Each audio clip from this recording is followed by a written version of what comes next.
hopefully Thank you, Mesum. everyone enjoyed. Yes. Thank you, Mesum, for joining. So furthermore, I would like to introduce Dr. Margriet for her next talk. Hi, Margriet. Hello. All right. Please. Yes, I You can are hear you. hearing. Oh, perfect. All right, perfect. Please go on. The floor is yours. Great, thank you. I'm going to talk a little bit about the work I've been doing. Let me try to find how to share my screen. And are you seeing the slides? Yes. Great. So yes, I'm going to talk about what we're working on with IBM Watson in cloud. So how to build models, deploy them, and then also use them through an API, and also we'll look at monitor them in Openscale. And I'm going to go through a few slides first, and then Saifa is going to talk you through a little application that you could follow along. So I want to start with the cloud with a few links for the hands-on bit of this talk. So if while I talk, you could already get started with this. So sign up for a cloud account and download the data. I'm sure you're going to share these links in the chat as well. Yes, Ali is going to share them in a bit. Okay, great. And what I'm going to talk about is building fair and explainable AI pipelines. And before I start, a little background about myself.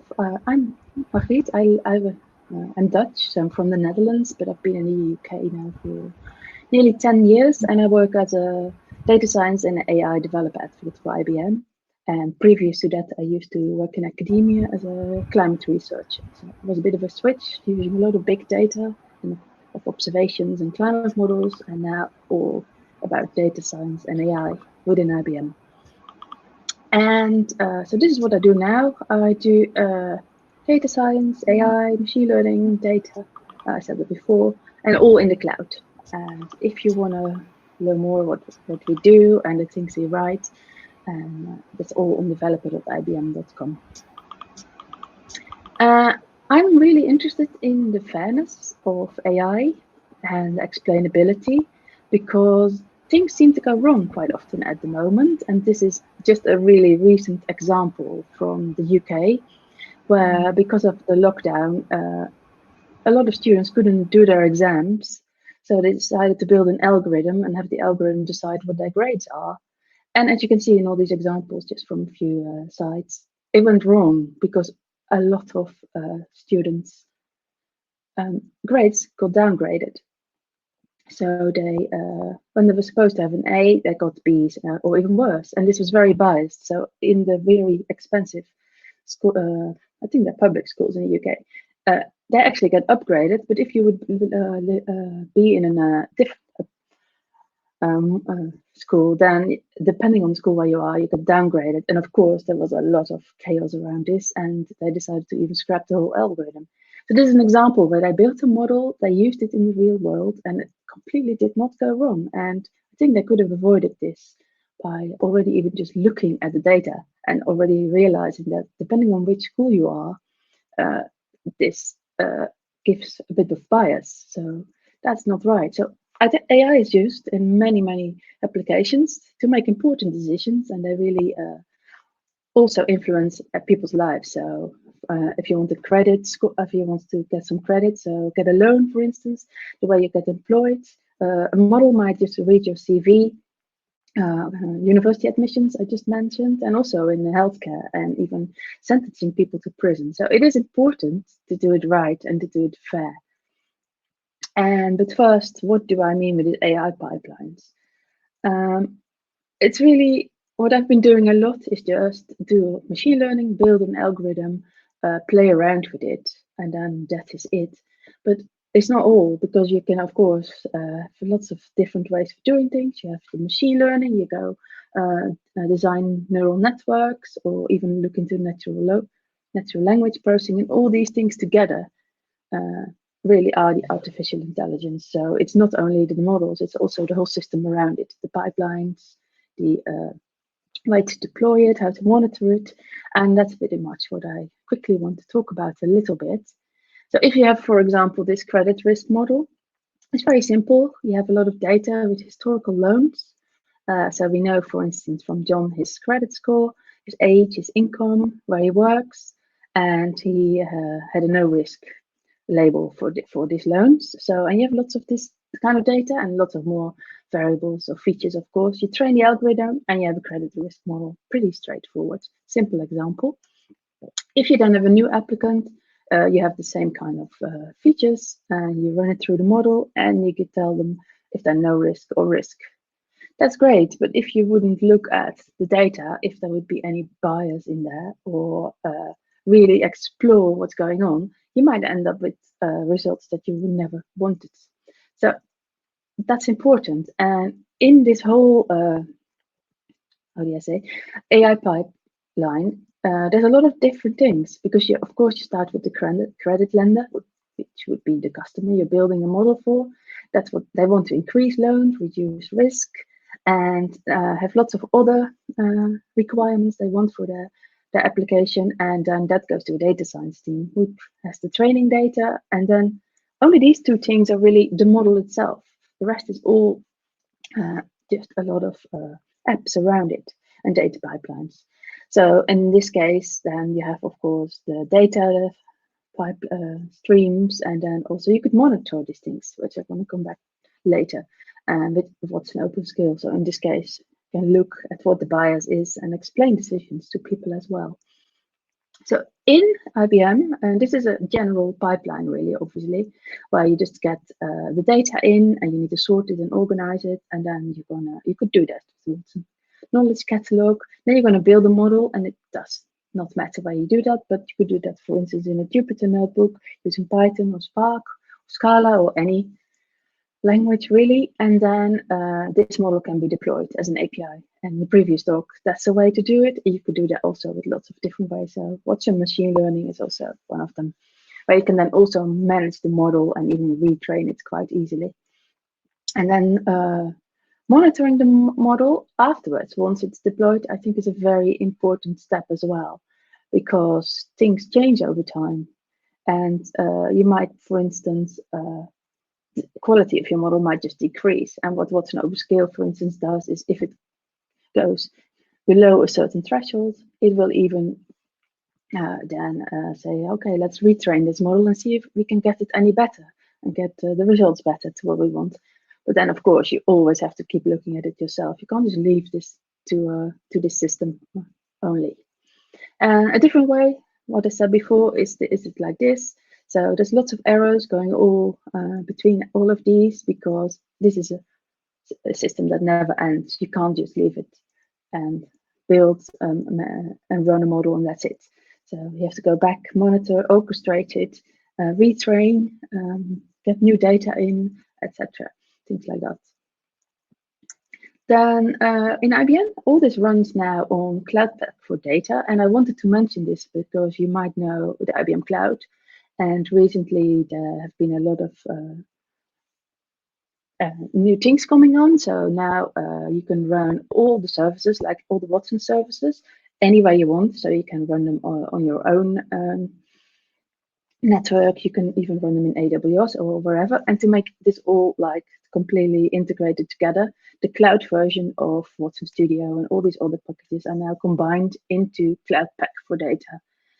So the names have changed here and there in the user interface, but this is why. And this is all runs on Red Hat OpenShift. But that's just a little bit of detail that if you're just working as a data scientist, you shouldn't even have to worry about these things. It's just great that it will run everywhere in the same way. Would be easy. So this is pretty much how it looks, the whole overview. So you have, of course, the infrastructure, then the layers of where it runs on, then the cloud packs, and then most users, you only come into the advanced technologies. So where your different applications are that you're using. For instance, Jupyter notebooks will be in that layer.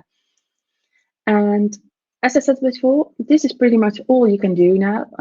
Doesn't matter where. So in this case, we're going to use the Cloud Pack for data as a service, and it just has all these different building blocks. So you can look at your data, build models, and then from deploying and monitoring all the way down. So that's pretty much the AI pipeline. But what I also find important here is to keep things fair and explainable. And that's also, as I said before, with the A-level grade in the UK over the last week, doesn't always go right. Well, there's a few more examples where I didn't go exactly right. So, for instance, last year, Apple introduced a credit card, and the model they used to approve the people to get the card also didn't work very well, because even though they thought we're clever, we know that probably women will get less approved than men, so we take out the feature completely. And that was not the smartest thing, because in this case you would still, because all the other features were still so correlated with the gender, that it still came back, so women didn't get approved. And I haven't found anything if that's still a problem or not. But yeah, that's another example. And then also Amazon tried to run a very biased model for reading CVs, and then the number one in the US is an important example where people got classified for higher risk,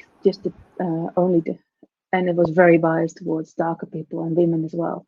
And of course, you've seen the GPT-3 model, the latest, which also seems to have a lot of bias, which all comes from the training data. So I think this is just important to always think about when you're building models, like what is in the data, how does it work? And there's lots of open source tools available to do this. So you could have a look at, these are all Python packages. And if you go through any of these links, there's lots and lots of demos and examples there. So you could look at did anyone look temple with my model? This is very important if you're doing visual recognition, for instance. This really goes into how to avoid if someone just adds some noise to your picture, how do I pick that up and protect my model against that. I'm going to show you a little bit in a second about the AI fairness tool, which is all about the bias in models. So this is a package that has lots of metrics that you can explore the bias in the model and in data, and also then correct for that. And then it's also important to be able to explain your model. So why is my loan rejected, for instance? How can I make this better? And these kinds of algorithms are all in the AI explainability tool. And it's also important to know where your model comes from. So it's easy to download the TensorFlow model, but who built it? What did I train it on? When? Which version was used? And for that, it's really important to have like a metadata around where your model came from. So this is all about the AI fact sheets. And then we're gonna talk a little bit about ADDO.AI later, which makes building a model super easy. So instead of having to write lots of Python code using scikit-learn or Spark or any other language, you just upload a CV data file and it gives you a model and deploys it. Huzaifa comes back to that, so I'm not going to talk much more about this. What I wanted to do is just want to give you a little tour of what's in Studio, how to run a Jupyter notebook, and how to deploy a model and then monitor this model in what's in Openscale.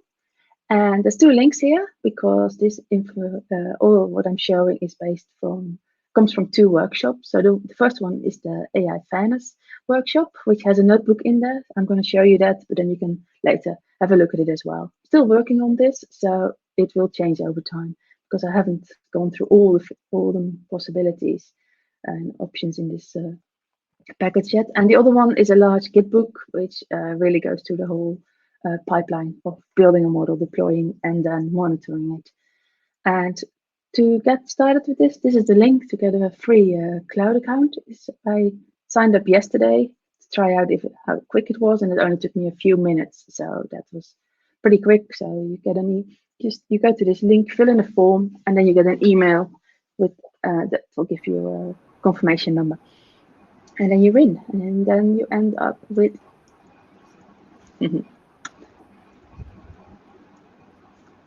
this screen. Can you see the cloud dashboard? Yes. Can you please zoom in a bit? Yes, of course. Well, I say that. It's refusing to zoom in. Ah, that's interesting. Let me try.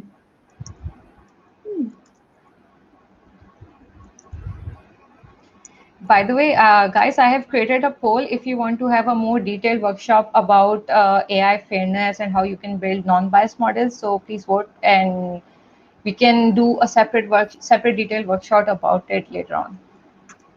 Yeah, don't know why it's not doing it. Let me. No, it's refusing. I'm sorry. Mm, it's okay. By the way, guys, if you can see that the screen is blurry, you can always watch the recording later or download and watch it in HD. Right, thank you, Yes. Mark.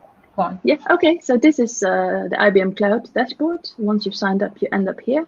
You won't have any resources, so that's what you have to go and do first. So if you want to go, for instance, use Watson Studio, you go to here, to the bottom on the right, top right, create resources, search for Watson Studio, and then keep all the defaults, and then you just get started. And then I'm just gonna, and then you have, in the end, a whole list of services here. Oh, well, I haven't logged in. You just have to believe me on this one, and then you go really easily to the Watson Studio, for instance, once you've installed it.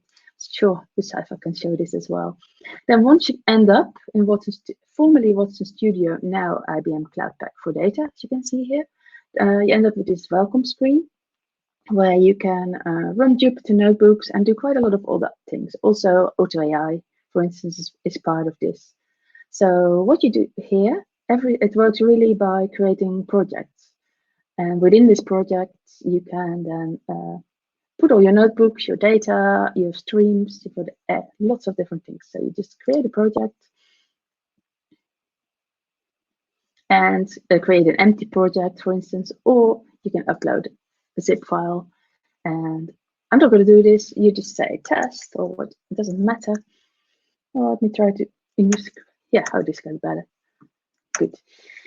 And then you can, the thing is that if you do this for the first time, you will not see storage here. So you will have a link, say something saying, can you please add some object storage to your project? And you just go again through the defaults. It's free. Then you have a cloud object storage, which looks pretty much the same as Amazon buckets. So I have one already, and I have, of course, a test already. I have a test one. I say create, and then it creates a project for me. And I have many already, so I just go to the next one. This is one of the projects as well, where I have, this is the first page you will see. So it has what is it about, how much data am I using, and how many assets and collaborators I have. So in the assets, you can find the notebooks that I have, because I have imported many of them already. These are Jupyter notebooks. And there's a few more interesting things in here, is the environment. So you can just decide, there's lots of different ways to configure the kernels. So you have choices here. Do I want to use GPU, or do I want to use Spark, or Scala, or Python? And then there's also choices on how much CPU and RAM you want to use. So if you have a lot of data, you just need to go for a little bit larger. And in the free account, you get 50 capacity unit hours, what I call them, for free. And then you just use these up. So the smaller really you choose, the longer you can use the free capacity hours. And then deployments, you can just have jobs, and access control is where you can add collaborators, which is quite a cool part, I think, because now here I can just add my colleagues to it, and we can work together on the same thing. So what I wanted to do now is to add to this project is a notebook. And as you can see, if you click at the top, I did that maybe too quick, add to project, it's a giant blue button. Well, I can just add data. So this could be data file, CSV file, JSON, zip files, anything really. I can create connections to databases. Here I can build dashboards quite easily, or add Watson machine learning, which I said was used to deploy your models, and there is streams, and now you can do decision optimization, which I haven't even tried yet. And as I said, the Auto-AI experiment is in here as well. And then adding a notebook is quite simple. You just go here, add a blank one, add one from file. So you just upload one locally or from a URL, which just normally how I use it. I have my notebooks on GitHub and I just upload them in here. I'm not going to do that now because I have them already. So that is one of my projects. I wanted to show you an actual notebook. So a Jupyter notebook, this runs in Python, as you can see. And this is from this workshop I mentioned earlier of removing unfair bias in machine learning. And for this, it's really fairly simple. I just install Lime, which is great is a package where you can just really try to understand and explain your model. And then again, I also need to install AIF 360. So I'm not going to run this now because I've been out of here. Sometimes if you run the cloud, the kernel dies, so you have to start over. And it's quite simple, importing some pandas, NumPy, and Seaborn to do some visualizations and then build a model with scikit-learn.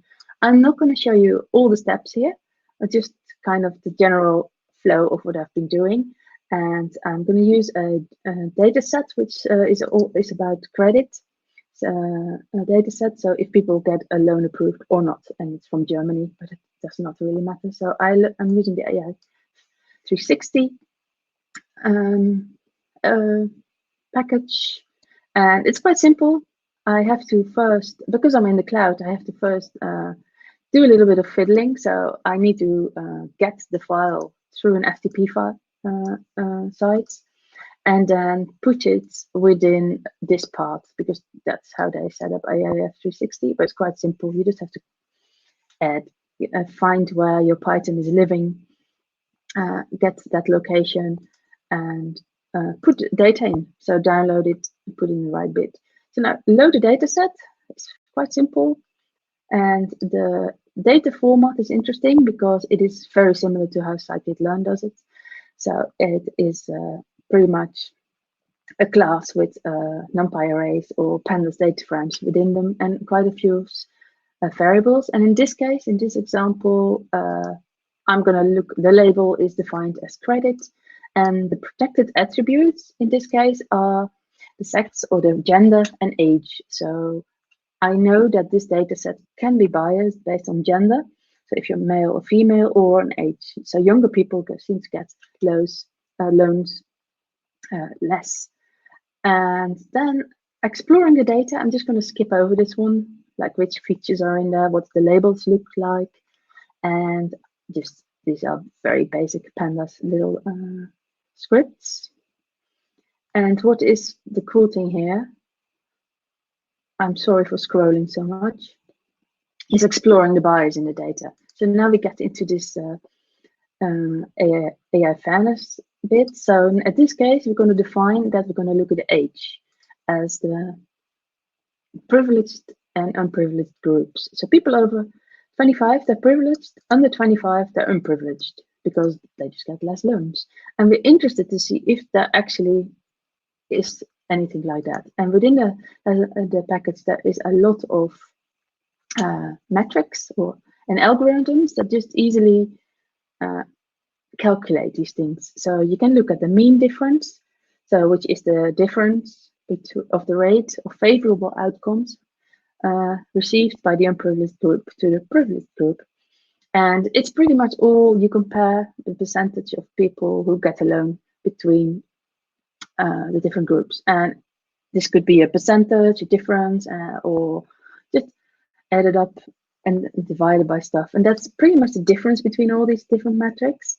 So the mean difference is this. So yes, the younger people do actually get less loans. And then there's loads of other ones. And if you now build a model, and this is just a simple example. So build a model with scikit-learn, a very simple logistic regression. I just have to get the model, I standardize the features so they're all having the same distribution, and then do a prediction and look at the model. So the accuracy of the model is this, and the confusion matrix is this. And I'll come back to that this is in a second, because if we know there is bias in the data, and if we take this out, So we can do that here. We can transform the data. So we reweigh it, which is part of the AIF 360, based. So each row gets a weight, and then we fit these weights, and we transform the data set. And as you can see, if you then again calculate the mean difference, so this was the original and then the new one, it becomes 0. So we have a slightly different data set now with different weights. And then you can use this reweighted data to retrain the model. So it's exactly the same way, just the data has different weights. They come in really in the fit here by the weights. And as you can see, the model got slightly better, but it could be anyway. You change them, but it's very similar, so that's great. And the cool thing here is that it's not much. This was the new model. This was the original model. And you can see if you go from here to there, we have 2 more younger people approved for loans. And that's just by changing the input data a little bit. But you could also do this within, there's an algorithm to do this within the model itself while training, and also afterwards. So after training, you could still correct for bias. And it really depends on what you want to do here, of course, because you just basically trying here to keep it fair for everybody. I don't know how I'm doing on time, but if you then deploy, Okay, yeah. if you could then deploy, for instance, this scikit-learn model, or in this case, just an example with a Spark model. I can have a model here. I'm just going to show you this. So I just loaded a pre-trained model with Spark. I trained the model, and then you can deploy it quite easily from your notebook straight to Watson machine learning. So I have quite a few models here. They're same data, so German credit risk models. They are APIs now, and they're deployed as an API over here. And in the other link I sent in the slides, you can see where it goes, and then you can quite easily just check, test the API. So I'm just gonna put some values in, and this is what comes back. And what you then can do when you would use this API in production in a real in an application. Oh, this always happens. I don't know why. You can go to Opus. Very interesting. You can link this to Openscale, which doesn't want to work anymore. I've had a few problems this morning. Let's see what happens. And if it doesn't, then I'm just going to show you some screenshots.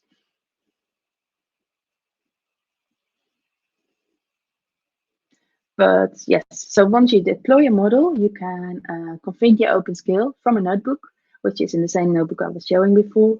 And then you end up with this kind of cool dashboard where you can just look around and all your models. So in this case, I have 2. I have, again, the German credit risk model, and this one is from the notebook I just set up, but I haven't configured it yet, so it doesn't show anything. So over time, it just in real time, just keeps checking your model. So it looks at my quality. So it looks at the fairness. So it looks at age here. So you can see the fairness score is 100%. So it is good, I think. But as you can see, there's a red label for the gender, and it's not, it's below. So we can do something about this. And why is this? And in here, you can just then click around and add, just configure the monitors, I think it is. Yes, so it tells you where it comes from. And drift, we can look in, for instance, so does the model go down over time, and and how much is it used? And in here, you can also then look at debiasing. So in the background, this uses the same AIF 360, for instance, where you can say, I want to improve my model. There's a lot of bias in it, and this will automatically train it for you, and then create a second API. So you can then compare the original model against the unbiased model straight away from in here, which is quite cool thing to do, I think. And that is all I had to say. So that was the whole pipeline very quickly. So all the way from getting your data in, building a model in a Jupyter notebook, and then deploying it and looking at it through Openscale. And I think we should go back to the hands-on right now. Yes. Margaret, so Yeah. there's a question: at what scale OpenScale performs ETL operations, and how many types of data are supported?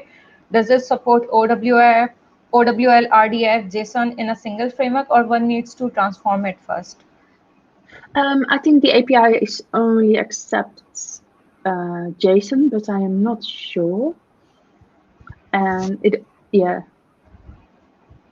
because in OpenScale itself, it's only doing the monitoring. I think he meant Auto AI, maybe not OpenScale, because we just talked about Auto AI and OpenScale too, so they might have gotten confused, I guess.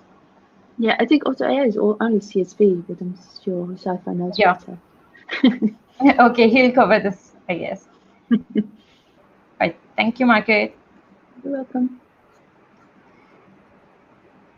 All right. So I think a lot of people have showed interest in doing a detailed workshop regarding fairness and biasness and models and how to work with that. So I guess we will do a detailed workshop later on.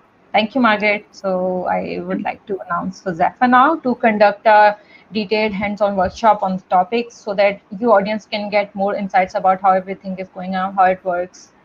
Right. Thank you.